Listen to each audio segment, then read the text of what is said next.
Good morning. I'm Gretchen Crosby Sims, the Executive Director here at the Institute of Politics.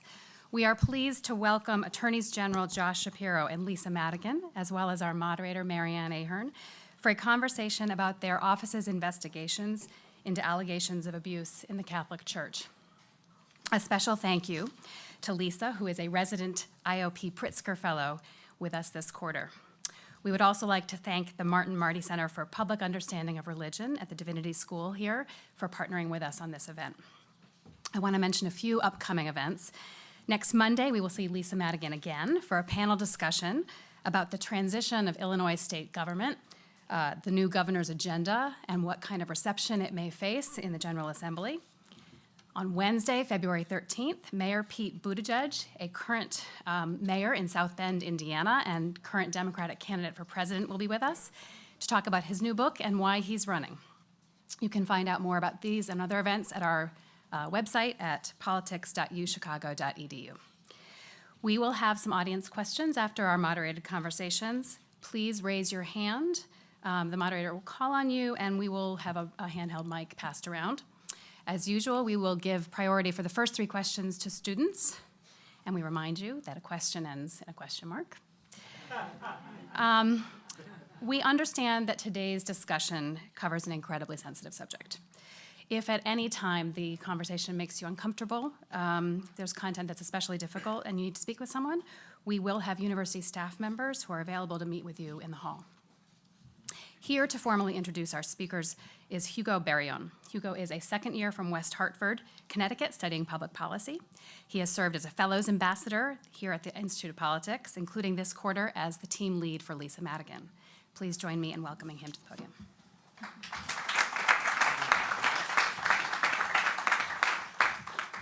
Hi, everyone, and welcome to today's event with Attorneys General Lisa Madigan and Josh Shapiro. Excuse me. Our 2 panelists have actually some striking similarities in their lives. Both attended Georgetown for their undergraduate degrees, both were elected to the position of Attorney General, and both have investigated important issues such as the one we're discussing today, abuse in the Catholic Church. Lisa Madigan is currently a Pritzker Fellow, as you heard, at the UChicago Institute of Politics, which quite literally directly succeeded her position as Attorney General. In fact, not 24 hours after her last day as Attorney General, she gave her first seminar at the IOP. Ms. Madigan is the longest-serving Attorney General in Illinois history and is the longest-serving female Attorney General in U.S. history, having served in the position for 16 years. Her office has undertaken enormous amounts of social justice cases as well as legal action against the 690 clergy accused of sexual abuse in Illinois. We also have here the Attorney General for the state of Pennsylvania, Mr. Josh Shapiro. Josh Shapiro is a former member of the Pennsylvania House of Representatives and was elected to the position of AG in 2016. Although his investigation into Pennsylvania clergy brought him national recognition, he has certainly been doing great work since the beginning of his term. Mr. Shapiro, along with other attorneys general, has fought President Trump's travel ban. He has sued to stop Pennsylvanians from printing 3D guns and got an injunction to stop President Trump's birth control rollback. Today's conversation will be moderated by Marianne Ahearn, political reporter for NBC Chicago. In addition to her extensive political journalism, she has also gained recognition for her religion coverage. In fact, in 1991, she was the first reporter to disclose the sex abuse scandal that led to the Archdiocese opening its files and creating a new lay review board. This morning's conversation is sure to be exceptional. Please welcome our guests. Thank you. Thank you. Wow. When I received the invitation to be here today, I said, "Are you kidding? I'm honored. This has been, such a long 28 years of covering this story, thinking that maybe we were done with it, but we're not." And so to see the work that both of you have done and it made it such an important topic for so many to consider is really amazing for me.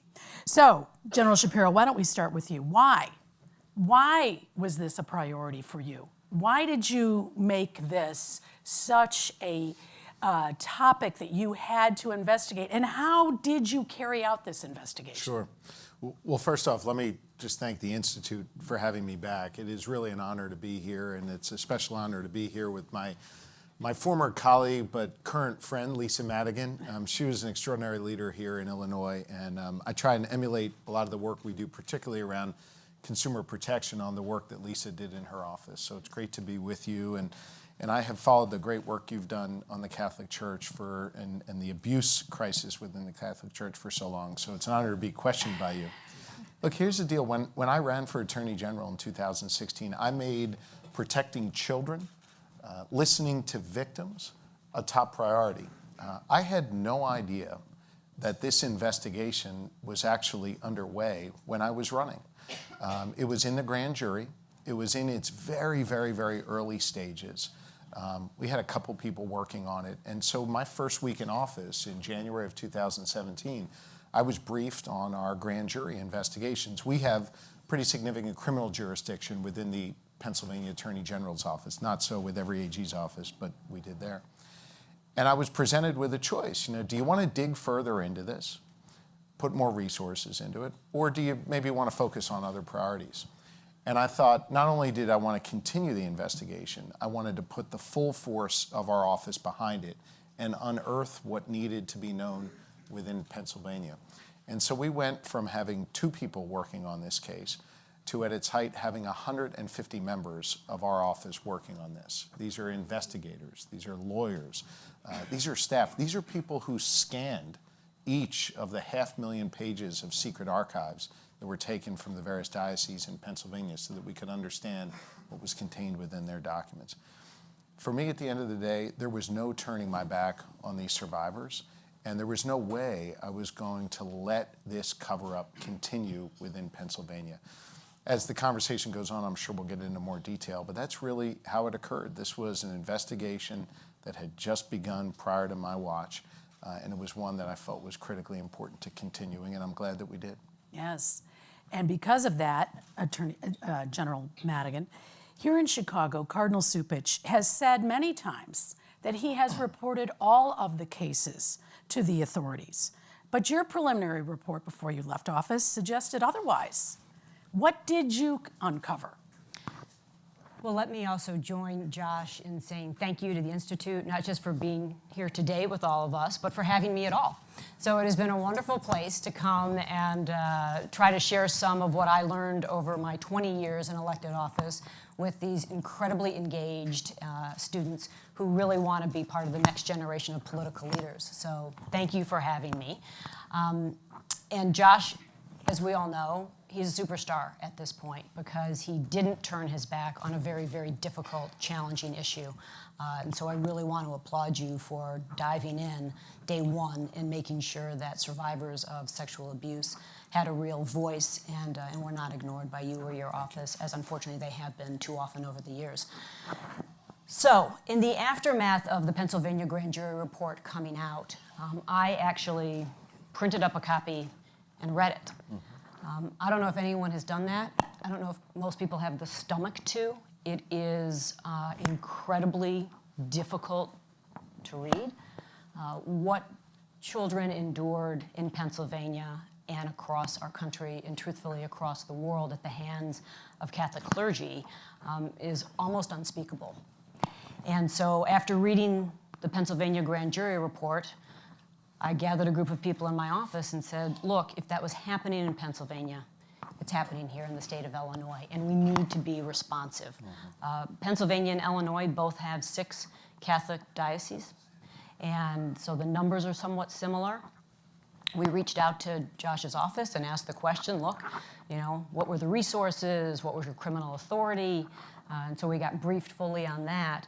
And then I decided to pick up the phone and call every one of the Catholic bishops here in the state of Illinois, as well as Cardinal Cupich, and say, we're going to launch an investigation.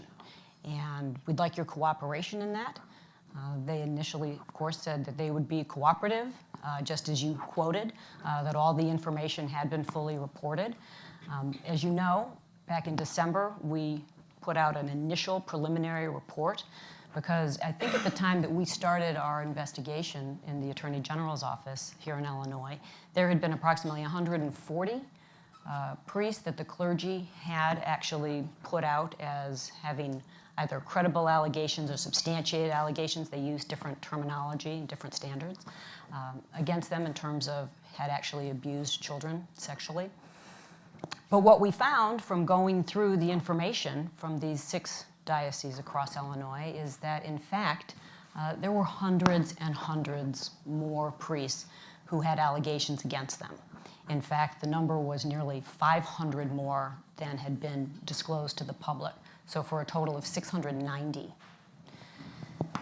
As part of that investigation that we were, in the midst of and still are, at the point that we put out the preliminary report, that's exactly what it was, still ongoing investigation, the diocese decided, all of them, at the time only Chicago and Joliet had put out a public list, but the other 4 decided they would put out public lists as well. In addition, there were another 45 members of the clergy that they decided to put out publicly. So there's an enormous amount of work that remains, but what I would say that we learned initially is that this abuse problem is much greater than has been publicly disclosed in the past. Without a doubt. That the Catholic clergy has done, and the leadership has done everything possible to avoid making this information public and avoid doing thorough investigations in these circumstances, and that they've really failed survivors. They have not put survivors first, which is part of their charter and part of what they are supposed to do and part of what they claim they're doing. So I would say those are the 3 biggest takeaways from the investigation that we opened in terms of the preliminary nature of it. Often in covering this story, we hear the words inappropriate sexual misconduct. But both of you in your reports used the words rape. And words matter. Is this proof that the Catholic Church was given preferential treatment? Why is that? Why is the language inappropriate sexual misconduct and not really what it is? The language is so critically important. And let me take a step back and tell you what we unearthed in Pennsylvania as a result of this nearly 2-year-long grand jury investigation. We found that there were 301 predator priests who we specifically identified. And if you read our report, which is available on my website, attorneygeneral.gov, if you read the report, you'll not only find them named, you'll find their entire history, where they were, who they came in contact with, what their positions were. The grand jury found that there were thousands of child victims in Pennsylvania. Thousands. And the grand jury found that there was a systematic cover-up. When you dig into the cover-up, you learn that words really matter. Because contained in the files of these predator priests were words like horseplay that was used to describe the rape of an 11-year-old boy, inappropriate touching, words that were used to describe the rape of a young girl. The words were used that way to help foster the cover-up. And the cover-up was done in a way that not only was it contained to the church leadership in Pennsylvania, but as Lisa pointed out, it went all across the United States. Because oftentimes what they would do with these predator priests was pass them from one, quote, benevolent bishop to another. Again, words matter. And it wasn't just contained to bishops and cardinals and archbishops in the United States. The documents that we seized from the diocese show that it went all the way to the Vatican. And that these words that were used to cover it up were words that the Vatican understood as well. Inappropriate touching, horseplay, things like that. The fact is, if we're going to really believe survivors, if we're going to really unearth these horrors, not just in Pennsylvania and Illinois, but across the country, we got to be honest about what it was. And if the church, under the Pope's leadership, is really serious about the change that they claim to be serious about, and we'll find out in another couple weeks when they all meet, well, then I think we all have to use the proper words to describe what really happened. We do a disservice to survivors if we don't use the language of what really occurred. Now, we don't have to be hyperbolic. In fact, I'll share with you that as we were going through the drafts of my remarks, my public remarks, when we were finally going to release this report, I think we wrote 7 or 8 different drafts, myself and my team. By the final draft, we had taken out, if not all, nearly every adjective in those public comments. We felt that I did not need to use adjectives. We didn't need to rely on hyperbole. We didn't need to rely on words that might attract attention when all we had to do was simply state the facts as they were. Not in the language that the church had used for decades, but in the language of what these actions really were. It was a systematic cover-up. It was a systematic cover-up of the raping of young children. And it was a church turning its back on the very people that they were supposed to support and represent and care for. Words really, really matter, and we want to be very, very careful about the words we use, and we want to make sure that they are used properly. The final thing I'll say is this: every single word that we chose to define what really happened came as a result of the secret archives that were taken from the diocese. That's their own personnel records, their own documents, 500,000 pages of them, and the witness testimony at the grand jury.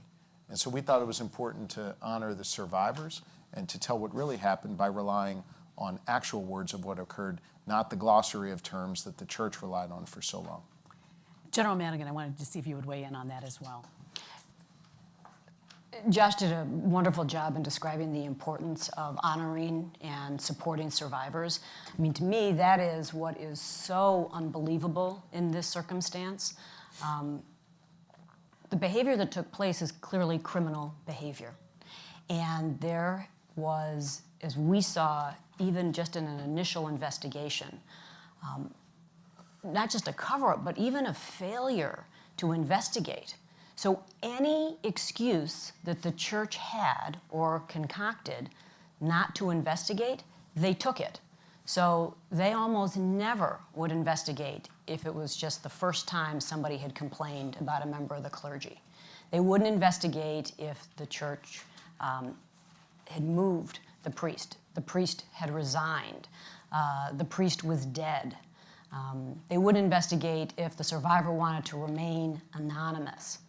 So what is unbelievable to me is that there was just a disinterest or an unwillingness to even find out the extent to which these crimes were taking place, which is one of the reasons that I've long said, look, the Catholic Church clearly can't police itself. Right. And that's why people like Josh, myself, others attorneys general, other law enforcement are going to have to come in and do these investigations. And again, it's really difficult and horrible work. I am sure that the attorneys and the paralegals and the staff in the Pennsylvania Attorney General's office experience the same things that the lawyers and staff and paralegals in my office have experienced. It's traumatic. Yeah. Because, you know, as Josh just described, horseplay is rape. And we are talking about the physical violation of sometimes incredibly young children. Mm-hmm. And another thing that we should talk more about is, you know, the church's response to this so often has been, well, that stuff is old. It happened in the past. For the survivors, for people who lived through this, many of them are still alive. You know, if you say, well, this was 20 years ago, 30 years ago, 40 years ago, 50 years ago, well, those people are 30. They're 40, they're 50, they're 60. They're alive. They've had to live with this trauma every single day. And the impact it has had on them is terrible.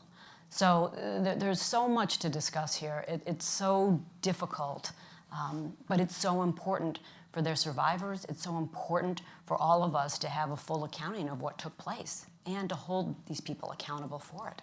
Well, obviously, your report created international headlines, and it started to become known as the Summer of Shame for the Catholic Church. Between the Pennsylvania report, Cardinal McCarrick being removed as cardinal, even though he was retired. However, now it is interesting, in the last few weeks, there has been some criticism. There are those speaking up and saying that your report introduction, priests were raping little boys and girls, and the men of God who were responsible for them not only did nothing, they hid it all. Mm-hmm.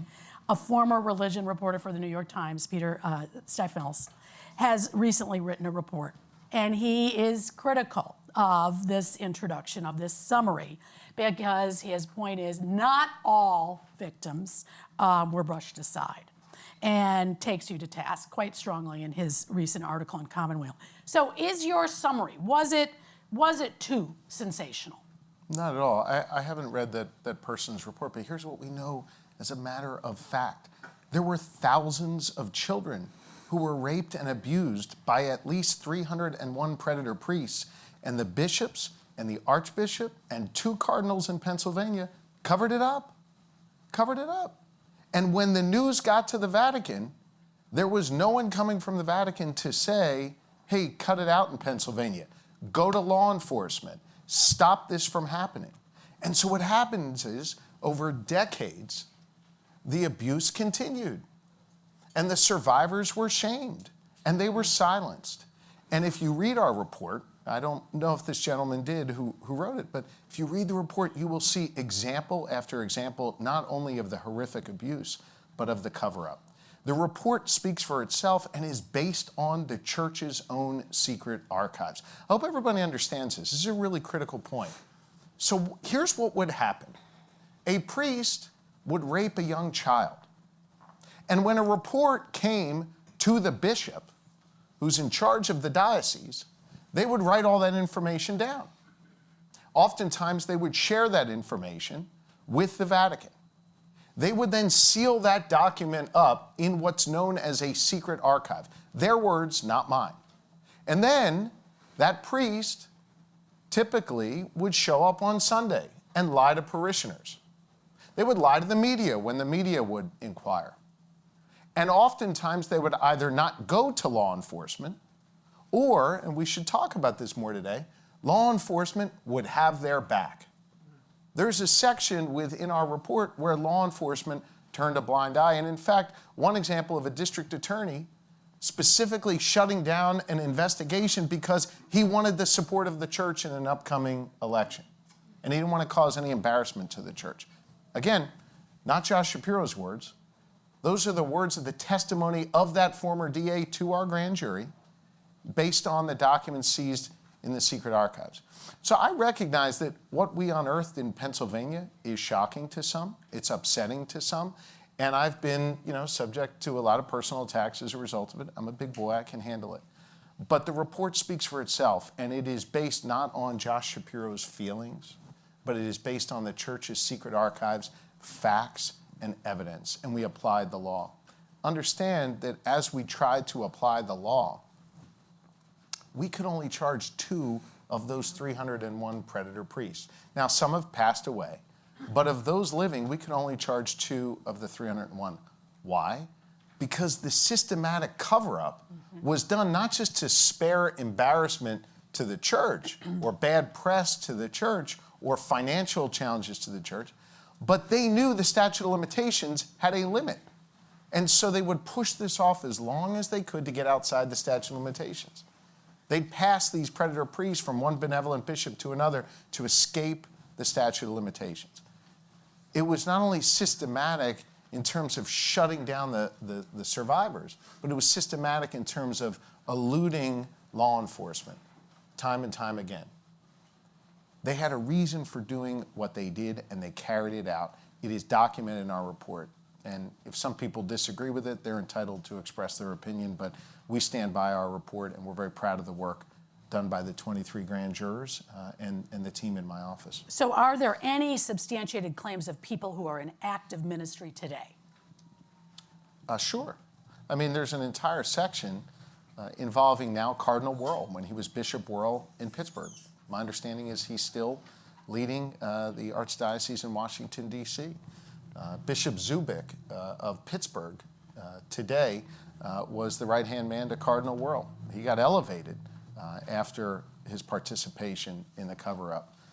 We have another bishop in Allentown who is involved at a lower level. If you look at the church's leadership today in Pennsylvania, I can only speak to our Commonwealth, there are people in positions of leadership today who are documented in our report as having been involved in the cover-up. And so understand this, right? Understand what he's saying. And this won't come as a surprise to anyone, I don't think. Because all of this is documented when it comes in and it's put in files. Look, if you're the bishop, you know this is going on. If you're the chancellor, you know this is going on. And so, the people that might have held a lower position 10, 20, 30 years ago, they're the people who've had to handle these so-called problems when they come in. And they're also the same people, the same group of people who are being elevated. But understand as well, the Catholic Church, like many institutions, it's very insular. Everybody knows what's going on. The idea that, nobody knew that there were, this many priests or what the clergy were doing, that's just not accurate. Everybody knew what was going on. There was a clear, MO in terms of how they wanted to handle the situation. And so, as you heard, from the priest level all the way up to the Vatican, it's documented and it's known. And the real question is, are they going to be held accountable? Are they going to come clean and tell parishioners, tell the public, tell law enforcement what happened? And are we going to have the ability to actually hold them criminally accountable for what occurred? There are those, however, that also note that sexual abuse of minors is a huge epidemic touches every major institute. So why so much emphasis on the Catholic Church? Sure. Well, let's talk about institutions and let's talk about people who abuse children. Just a couple months ago, we arrested a doctor in Johnstown, Pennsylvania, southwestern Pennsylvania, who had abused dozens of his young patients. We have an investigation going on right now into a jail in northeastern Pennsylvania. In that case, it's adult women, but prison guards sexually assaulting women within their care. We have an example in Pennsylvania where you have Penn State University and 3 powerful administrators, 2 vice presidents, I think were their titles, and the president, we convicted for covering up the crimes of Jerry Sandusky. So I've made it very clear, we're going to go after child predators no matter who they are. And the important fact is here, no institution should be off limits. For too long in this country, we have allowed institutions, be it faith institutions, universities, Hollywood, politics, to be off limits from criticism, off limits from the reach of law enforcement. And I firmly believe there is a reckoning going on in this country right now, where we will not let powerful institutions get away with being so insular anymore, right? Whether it's the Me Too movement, whether it's the Cosby case, whether it's the work we did on the Catholic Church or Penn State or whatever the case may be, there's a real reckoning going on in this country, and we are better for it as a country if we are holding these powerful institutions accountable for their role in thinking just about their reputations and not about the people that they are there to serve. And I think we all have a collective responsibility to speak up when we see these things going on, call it out, empower law enforcement to go after it, and hold people accountable, whether it's a faith institution or a university or anything else. That's what we do in the Pennsylvania Attorney General's office. That's what Lisa Madigan did in her time as Attorney General in Illinois, and that's what we need more in law enforcement and more in government to do. This is about whether we're going to put people before powerful institutions. We do that in Pennsylvania. I think we need to do that all across this country. And but to follow up, you look and you see, when have these issues actually been addressed? Well, they've been addressed when the Boston Globe, digs into all of this and finds out what's going on. And then the public, parishioners and the public are outraged. You do it when the Pennsylvania grand jury report comes out and you realize, well, it can't only be Pennsylvania. This was systematic throughout the country. And so there is a great need for all of us, as Josh just said, to demand change. And whether that be in the Catholic Church or the work that I've been very proud to be able to do in terms of campus sexual assault here in Illinois. And we were able, as you'll recall, to unfortunately deal with the aftermath of Speaker Denny Hastert's sexual assault of minors by actually changing the law here in Illinois to eliminate the criminal statute of limitations for child sexual abuse and assault. So when these opportunities come up because of these horrible circumstances, we have to demand change. And that's part of it. And it's not just that the Catholic Church doesn't want bad press. They don't want the financial liability that comes with it. And that's another reason that they have not disclosed these things over the years and willingly. So there's so much, it's so complicated, but in some ways it shouldn't be complicated at all, and certainly for the church. You can't hold yourself out as the ultimate moral authority and be raping and molesting children. Yeah, good point, good point. Back in 1991, when I did this article, First Stories, very innocently met with some friends of mine, former priests. They had left to get married. And so I met with them and said, I want to do a story about you. You're still, they're all involved in social service agencies doing similar kinds of work and helping people in communities. And they said, we're not the story. The story is that priests are abusing children and being moved from prayer. And I sat there at lunch like, what are you talking, I couldn't even fathom what they were talking about. And those stories, I've watched them recently again, and I said, wow, I can't even imagine that we did it then. And as a matter of fact, the parish priest where I grew up stood up at Mass that Sunday. There are lies being told at NBC this week, right. Lies being told. But anyway, people were appalled. But, gentlemen, that in the Catholic Church here in Chicago, it has been so vital on so many social issues and played such a role in the fabric of Chicago. Is this crisis, it has shaken so many.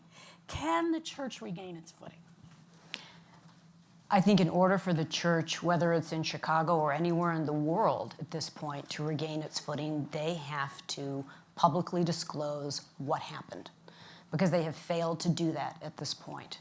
And it is so clear to people that they have covered this up for so many years, and there are so many survivors and their families and their friends who have had to deal with the repercussions of these crimes and the trauma, that until there is a complete and full accounting, I don't think they'll be able to regain their footing. There is a real lack of trust in terms of the Catholic Church hierarchy. And so that's one of the main reasons that we wanted to make sure that survivors had an opportunity. We put in place, and I'm sure other states have done this as well, I know Pennsylvania did something similar, we put in place a hotline so that people could call. People could also email the Attorney General's office. At the time I left over a month ago, there were over 300 people who'd contacted the office with stories of what happened to them. And many of them decades old, many of them they had never disclosed because they had seen what had happened to other people. And so, the church really needs to not just speak the words, because they're good at words, right? But they have to actually take the actions that they have failed to for so many years when it comes to prioritizing and supporting survivors and being transparent. And so, I think we're all very anxious to see what happens at the end of February when the bishops get together to have a discussion about this and hopefully put in place some protocols and some real changes with some teeth. But at this point, what I can tell you, they appear to be, throughout the state of Illinois at least, handling these cases much in the same manner as they have for the past decades. And that Vatican Abuse Summit coming up in 3 weeks, as you mentioned. So one person from all over the world coming to Rome with Cardinal Cupich as one of the 4 organizers of this meeting.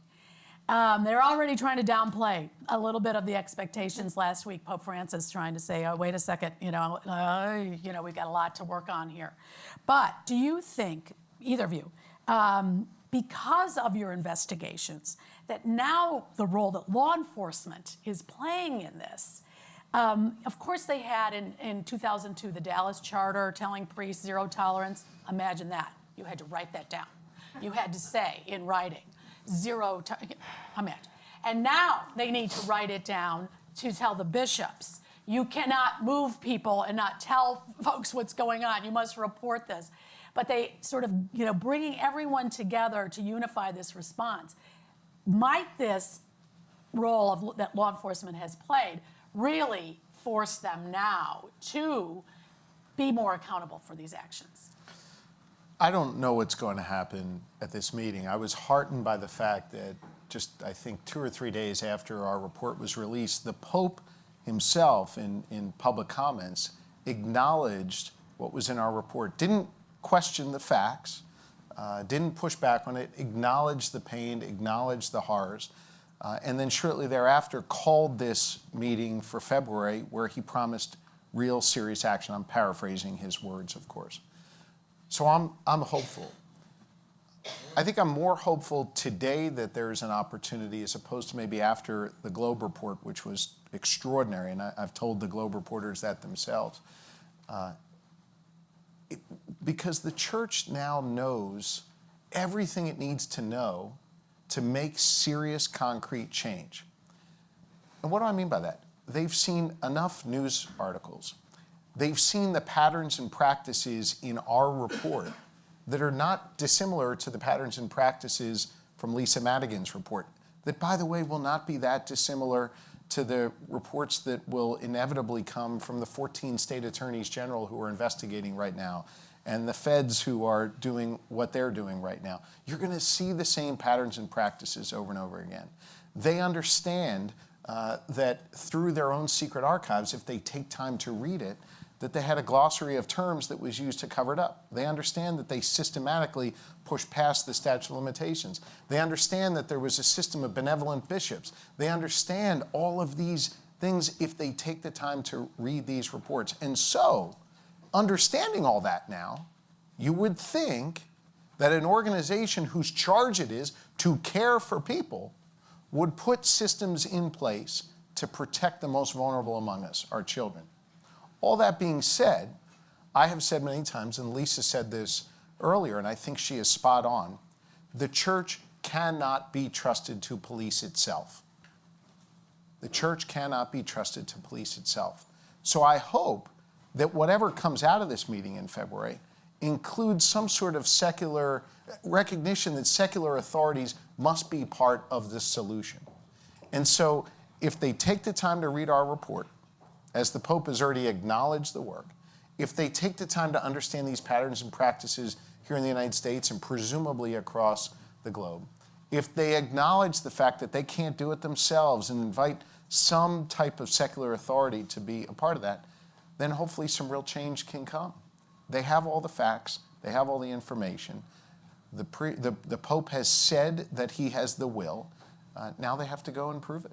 And I would say, based on the work that we were able to do here in Illinois on campus sexual assault, there is a way to make that realization happen, that you have to treat people like humans. And I know that sounds insane to say about the Catholic Church and about the clergy, but when we were looking at addressing the problem of campus sexual assault, the first thing we did was to do 3 summits in Illinois. One up here in Chicago, one down in Champaign-Urbana, and then we did one down in Southern Illinois. And we opened every one of them with a survivor. And she came in and she spoke, woman from out of state, so there wasn't that complication. And it was so powerful to listen to what she had endured, not just in terms of the actual sexual assault, but what was the response from the leadership of the university, which was dreadful, right? They basically told her they can't do anything. They'd have to wait for the rape kit to come back. She couldn't, change classes. There were all kinds of problems. I would strongly urge the Catholic Church and the leadership of the Catholic Church specifically to have to sit and listen to survivor after survivor talk about what they endured at the hands of one of their own and how that has impacted their lives.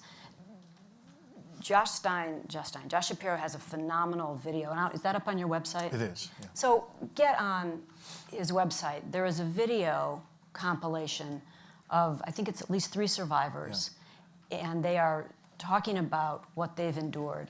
And I mean, even right now, it chokes me up to think about. You know, you spend any amount of time with survivors and you realize just the terrible, lifelong impact this has. It ruins people's lives. They have ruined people's lives. They need to hear that, understand that, and respond like humans, not like we are, you know, the front people, the defense people for this institution, this corporate institution that's the Catholic Church. They are there to minister to people, and that's how it has to be handled appropriately. That is so important, and I hope that you will take the time to learn about the survivors in Pennsylvania. I want to just tell you quickly about a few of them, because as Lisa said, you know, the abuse happens when they're very young. They carry that with them the rest of their lives, and it has a lifetime impact on them. One of the gentlemen I was honored to meet, his name is Bob. He's 83 years old. He was raped when he was about 13 years old. Bob was married to the same woman for almost 60 years. They have adult children. She passed away not too long ago. Bob went and saw Spotlight in a local town theater when he was in his late 70s. He had never told anyone about his abuse, never told his wife of nearly 60 years, never told his children. He sees Spotlight. At the end of the movie, he stands up and announces to the entire theater that he had been abused. I'm gonna cry a little bit when I think about Bob, but he carried that around with him his entire life. And Bob, I sat in his backyard in Bethlehem, Pennsylvania, and he told me about how he could never hug his son. He could never hug his son. He was afraid to touch his own child. Bob's one of the lucky ones. The number of moms and dads I met, Corey's mom and dad in Pennsylvania, Corey took his own life because he couldn't deal with the pain, the literal pain he felt from having his back crushed while being raped by a priest. When he was a young boy, he got addicted to opioids to deal with the pain and ultimately died of an overdose. Carolyn, who was 18 months old, wearing diapers when she was first abused by her priest. And the story she talks about not being able to grow up in a way where she could have the kind of experiences that we have. Understand these survivors carry with them a lifetime of impact. The church wasn't just complicit in raping and abusing these children. The church oversaw a lifetime of negative consequences and not only didn't help them, we have examples in our report where the church actually went negative, if you will, on the survivors. It's horrifying. And we have this moment in time where the church not only needs to acknowledge the abuse and put systems in place to make sure something like this doesn't happen again, but to also respect survivors. And what you find is that as a result of our report, of Lisa's work and others, more and more survivors, not just of clergy abuse, are finally having the courage to speak up. We've gotten almost 1,500 calls to our clergy abuse hotline since August. When you put a report on TV, like you have done in the past, you are helping survivors have the courage to speak up because they think maybe someone's going to believe me. Whether it's at a university, whether it's in a church, whether it's in politics, Hollywood, wherever. Survivors need to be trusted, and we all have a responsibility in this room to reduce the stigma associated with survivors coming forward and respect them and listen to them and believe them when they come forward. That will make our society stronger if we're able to do that.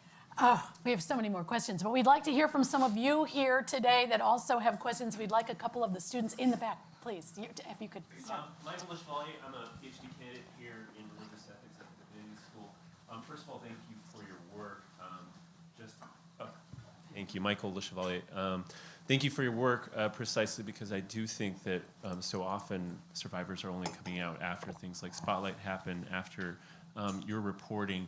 And I think that also illustrates some of the challenges facing with this, that people who've been abused maybe 20, 30, 60 years ago are only coming out with comfort to report this in the last 10 or 15 years, which I think presents a challenge and some sort of a problem that I'm hearing today, which is both a collapse of time, of the time scale, and a collapse of some of the problems, the sort of crimes that we're hearing about. So for example, when the moderator asked whether there are accused priests who are still in active ministry today, I was hearing the question, are there accused predators? And not just accused people who are sort of accused of cover-ups. And both of those are crimes, but different crimes. And so it raises for me the question I think that a lot of Catholics would have today, which is the church a safe place for their kids today? Is there a difference pre and post 2002 when the Dallas Charter was issued? Or maybe just a question to raise to the Attorney Generals from your position as lawyers evaluating things like the Dallas Charter. Does it do sufficient work to protect children while recognizing that there's this larger issue of becoming more public about the actual crimes that have historically taken place? Thank you very much. So I would start by saying the 2002 charter was an okay start, but there are some significant deficiencies in it that still have yet to be addressed in terms of holding bishops accountable in particular. The church argues, and I won't disagree with them, that since 2002 things have gotten better moving forward in terms of the policies and the processes that they have put in place to attempt to make sure that they are not bringing people into the clergy who may decide to perpetrate these crimes, and to make sure that lay people who are working for the church, they're doing background checks and training and things of that nature. So they have better policies and processes. Are they perfect? They are absolutely not perfect. And another significant deficiency with the charter is that there is no uniform set of standards when it comes to investigations, when it comes to reporting to law enforcement, when it comes to standard of proof for determining whether or not an accusation is ever deemed a credible accusation or a substantiated accusation. So there is a lot more that needs to be done, which is why I would hope that some of this is addressed later in February, although it's also in some ways absurd that it hasn't been addressed up to this point, because these are well-known deficiencies and frequently commented on deficiencies over the years. So moving forward, have things gotten better? Yes. They have failed, as we've talked about extensively today, to account for the past, but there is still a lot more work that needs to be done. And, the bishops, just to reiterate the point, they answer to Rome. That's who they answer to. So that is why this needs to be done in February. They don't answer to the Cardinal of Chicago. Each one answers to Rome. So that is why more uniform policy does really need to be in place. Yeah. Yes, please. Right. Oh, the microphone's going. My name is Grace Quigley, and I'm a fourth year in the college. And I wanted to ask about, this kind of was brought on by your surprise in the 90s when you learned of this from your friends who had been priests. I was in middle school when this came out about Irish priests assaulting children. And so for my lifetime, this would not have come as a surprise. And so I wonder why there was, I'm not sure if there was shock about the failure or there was some expectation in the last decades or so of self-policing within the church. Why was that? Especially given that we've seen this in other countries and it doesn't really come as a surprise if you're someone who's my age. Thank you. I think we've talked a little bit about this here today, that as this information was coming out, I guess more throughout your lifetime, so maybe it wasn't as much of a surprise. What hadn't changed, and I think is beginning to change now, certainly in recent years, is the premium people placed on the institution over people, right? Making sure that the institution was sound and whole and protected was the top priority, not protecting this poor child who had just been abused. And so I think that while some of the facts may have been out, I think that balance is being tilted. I think in part because of our work, in part because of other things that are happening across this country. That's a good thing. And it will happen even more when students like you and others continue to speak up, demand this reckoning, and demand that people be placed before powerful institutions. And I think we have to continue to evolve as a community, as a Commonwealth, as a country, and we will be better for it. Coupled with that, as we've talked about here today, the church, universities, as you talked about with your good work on campus sexual assault and campus safety issues, need to step up and do more to protect the people in its care, not just its reputation. And I firmly believe that as a society, through our political discourse, if we begin placing a value, a premium on, universities, institutions, church, whatever, standing up and saying, we have a problem, we're acknowledging it, we're standing with survivors and we're doing something about it, and that becomes the positive message, as opposed to hiding that, instead trying to prop up your institution, I think we'll be better off as a result of that. And I think folks like you, Grace, are going to have to be leaders in that effort. Some of it will come from law enforcement. A lot of it will come from the media, but it really is going to have to come from students and young people and voters like you.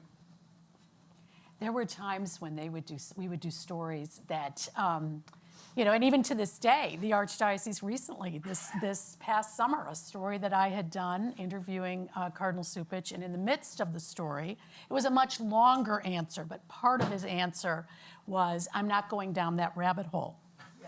Well, you can imagine that, that definitely made my story at 5, at 6, at 10. I heard it. I was trying to be polite and listening, but I'm thinking to myself, that's odd. And it was more about, there's, all of the inside, this Cardinal Vigano, Archbishop Vigano, who had accused, there was a lot more to it. So the context, it was not just about abuse, but his overall, there's more on the Pope's agenda. We're not going to just go down Vigano's rabbit hole, blah, blah, blah. So he was it took 48 hours from the story airing that then, of course, the bloggers and social media just really went kind of crazy. That 48 hours later, the Archdiocese put out a statement that he was inaccurately that there was misreporting. Yeah. And that it was unfair and misreported. Never called me. Certainly, I've had people call. I'm not even sure if Attorney General Lisa probably me. Call me. I'm sure. People definitely call and say, hey, wait a minute. I said much more than that, or that's not fair. The way no one said a word to me for 48 hours, but because it got all over the internet. Not only did he do that, they took it even a little bit further and ordered all of the priests in the Chicago Archdiocese to read a letter at Mass that Sunday, that there was misreporting, and it was not true. I did not hand him a script. I did not. This is what he said. It was really odd. And that I was now, we were the problem. The messenger, always it's the messenger is the problem, not the message. So, I'm glad to hear you say that you're not appalled. That it wasn't surprising, because you've realized this, and that's the change. That is a good thing. But for us, much older than you, it was shocking. It was because, of course, we trusted, the church and the parents went to the bishop rather than the police. They went to talk to they went to the pastor and said, oh my goodness, look what happened to my son. Or they didn't even believe their own children. Of course. Yeah, we had example after example in our report where the children would be abused. They would then come home and tell their parents, and their parents wouldn't believe them. We had some cases where the parents actually harmed their children for speaking ill of, of God, really. And it's heartbreaking. And obviously now, people are more prone to believe, but we have a lot of work to do to keep that going. Any other questions? I just want to follow up for 2 seconds. Yeah. Understand, just based on what Marianne described to you in that interview, the reality is the church still doesn't want to deal with this. They perpetually are saying, that was years ago, that was the past. But all of us sitting here, most of us sitting here, I presume, recognize for the survivors, it is every day. It is every day of their lives. It is not in the past. It is now. It is something they still have to endure. And so now that there are a generation of people who question authority and have, the ability to do so, that's why we're seeing things change. And I'll just add 2 seconds. I think Lisa's right. The bishops are very uncomfortable with the idea of change and doing something about it. You know who does want to do something about it? Parishioners. And I hear that anecdotally wherever I go across the country. They stop me, and I mean, I didn't know if parishioners were going to, sort of attack me afterwards and be upset with what we did. In fact, it's been the exact opposite. They have said thank you, and they want change within the church, and I think they're going to demand it. Right. I'd like to get one other student, make sure we get all the students in. Is there a student back here? Yeah, one more back here. Yes, Kat. Great, thank you. And we'll get to you too. Hi, I'm Mallory Moore. I'm a first year in the college. Earlier, you kind of have touched on the importance of working with law enforcement, but you also kind of mentioned the challenges, such as a justice up for re-election, not being willing to engage. Can you kind of talk more about how you address that issue within your departments? Yeah, we put people before powerful institutions, and we don't think about the politics when we're making a decision. I mean, I'm a very proud Democrat. I've got very strong views that align with where a lot of people are in the Democratic Party. I make no apologies for that, and where appropriate, I speak out very strongly about that. Protecting women's right to choose, standing up for our LGBTQ community, standing up to President Trump's constant violation of the rule of law. These are things I'm proud of. But when I do my job as the Attorney General, I do believe that the decisions we have to make have to be above politics. I don't lose the views that I hold dear, but I have to make decisions based simply on the facts and the evidence and apply the law. And when you begin to make decisions where you allow politics or relationships to creep into those decisions, you are bound to make bad decisions.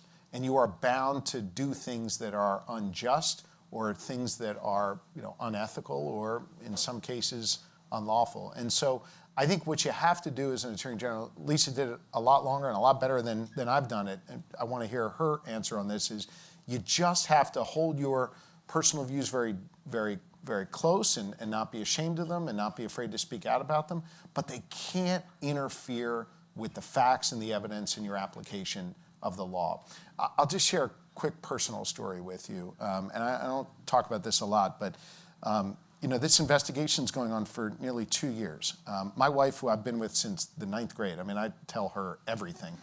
I don't tell her at all about this because it's a grand jury investigation. I mean, it's against the law to share this kind of information with anyone, even your spouse. But the night before we were going to release this, I kind of gave her a general sense of what was to come. And I said, listen, 25% of our state electorate is Catholic. They may end up, really hating what I did here and thinking that this was wrong or an attack on the church and things that, of course, it was not, but they may feel that way. And this could be sort of the end of my political road.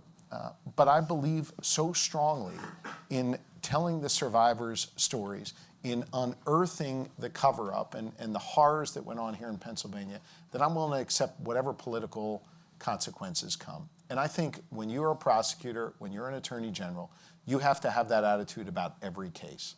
You got to focus on the facts and the evidence and apply the law and not worry about what the impact is going to be to your politics or to your standing in the community. And obviously the reaction here has been positive and the opposite, but we did this regardless of what the reaction was going to be politically.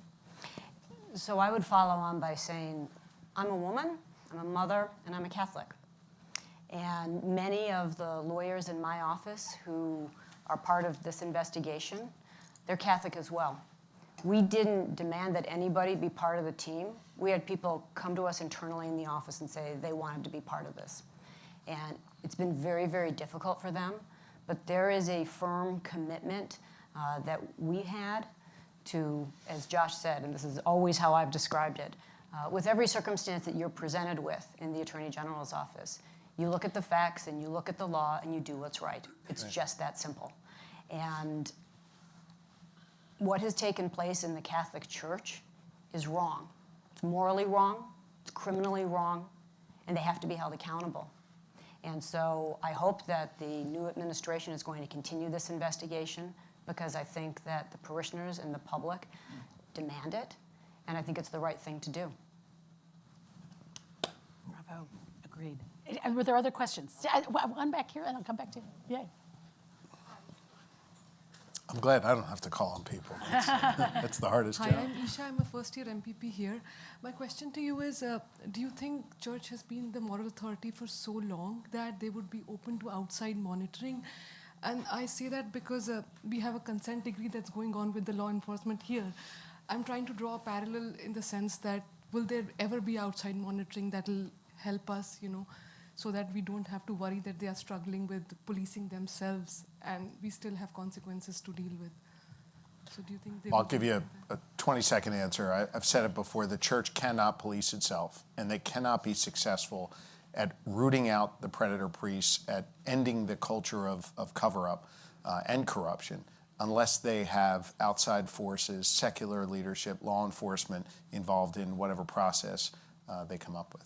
Yeah, there has to be something, because as we've talked about over and over again, it's year after year, it's crime after crime. I mean, it's not a couple of bad eggs. It didn't happen a couple of times. It happened hundreds, thousands of times, and almost every single time they failed to react properly. They haven't put in place the policies. They haven't put in place uniform procedures. They haven't admitted what has happened. And so they can't police themselves. There's going to have to be something, whether that comes from the government or they are actually able to fashion something, as they tried, with some various groups of, lay individuals to do. But it's going to happen. It's just a matter of when and how. There was a question over here. Yes.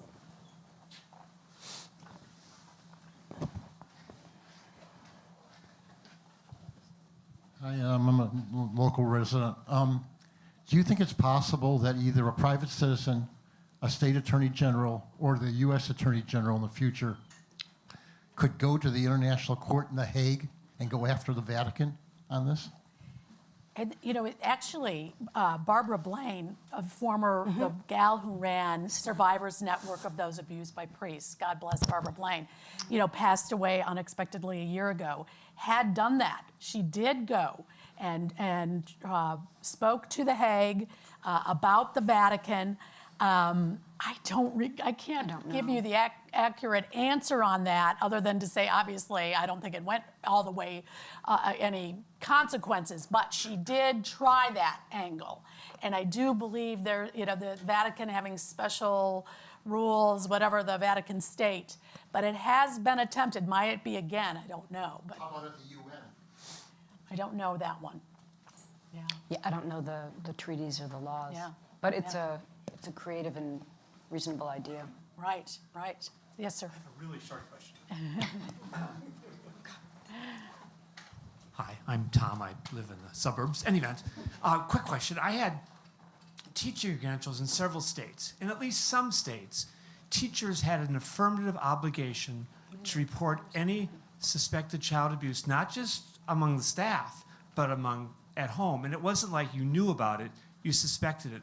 Does a similar obligation occur in the Catholic Church to priests, to teachers, et cetera? Tom, the grand jury had really two goals that they spelled out. One was to unearth the facts, and two was to ensure that something like this never can happen again in Pennsylvania. And one of the reforms that they recommended 4 specific reforms, but one of those reforms was to clarify who mandated reporters are and to put an added burden on them to report and added penalties if they don't report. We're working to get those reforms passed in our state legislature right now. And so here in Illinois, teachers are mandated reporters. In fact, I just had to sign something to be, I'm now a mandated reporter too. And clergy are mandated reporters. I don't remember the history. I know I looked into it when I was still the Attorney General in terms of the timing, because it changes over time. But yes, they are mandated reporters. Are there others? I thought you had a question. For Lisa, I have a friend, Loyola University, just graduated there, but she pointed out to me Microphone. about, I believe it's called Title X. It's basically if a rape happens on campus, there's Title IX. Title IX. Okay, so I think it was just updated. Why are not the victims but the perpetrators getting more breaks as far as? Well, that's all Betsy DeVos. I hear people. It's President Trump and Betsy DeVos, and that's a political conversation that I would be so happy to have with you and all of you. Apparently, it was just. But here's what I'm going to tell you. Here's the good thing. Because of the work that we were able to do here in Illinois several years ago, back in 2015, we have at every college and university requirements that are now substantially better than what the federal government Was it just has. recently updated? Because Yes, she has. Here, yes is the answer. She and did change those. apparently, The guidance. The rapists are getting more breaks or more freedom during the investigation of a rape on campus. Yeah, That is one way to interpret it, yes. I can speak to that real quickly. Betsy DeVos did sort of change the dynamics in sort of tilting the scales away from survivors and instead toward those who commit the assault. I'm leading 21 states in opposition to Betsy DeVos's new rules, and so we're fighting back on that right now. I think we should kind of try to come to a conclusion, and maybe both of you have just a statement or two to give us. Where does it go from here? Obviously, we wait for Rome. But what about law enforcement? Might we see criminal charges? Might we see some of the bishops who have ignored what's happened? I've heard of even RICO. I mean, where does it go from here? So you'll ask that question to Attorney General Raoul. But to the best of my knowledge, the Illinois investigation continues. We only started our investigation really the beginning of September. I think I reached out right before Labor Day to the bishops and to Cardinal Cupich here in Chicago. So there is an enormous amount of work that remains. And also understand that in terms of the information that we were able to unearth and that they handed over to us, that was all done voluntarily up to this point. And so there may come a time where we do need to look at criminal subpoenas, grand juries, in terms of getting all of the information. And so it will depend on what the response is of the diocese here in Illinois, what the response is from the Vatican. But I think as people have demonstrated here today, there is not just a need, but a demand for change and a demand for accounting and accountability, and that parishioners and the public and law enforcement are no longer going to simply allow the Catholic Church to deal with these crimes as personnel matters. These are criminal actions that have lifelong repercussions on the survivors and their families, and something is going to have to change, and it's going to change soon. Thank you very much. General Shapiro. When we showed what we showed in our report based on the church's secret archives and the direct witness testimony in the grand jury, we showed example after example where the church leaders and the predator priests weaponized their faith and used it as a tool of abuse against children, against the parishioners, against the church, against the community. And in every single instant of the living 301 predator priests and those who enabled the cover-up, we ran each of them through what's called a statute of limitations test to see who we could charge directly with abuse and who we could charge with the cover-up. Sadly, because of our relatively weak laws in Pennsylvania, of all of those individuals named in the report, we could only charge 2 predator priests. And both of them were just sentenced to pretty stiff sentences in prison where they belong. We need to change our laws in Pennsylvania and across the country.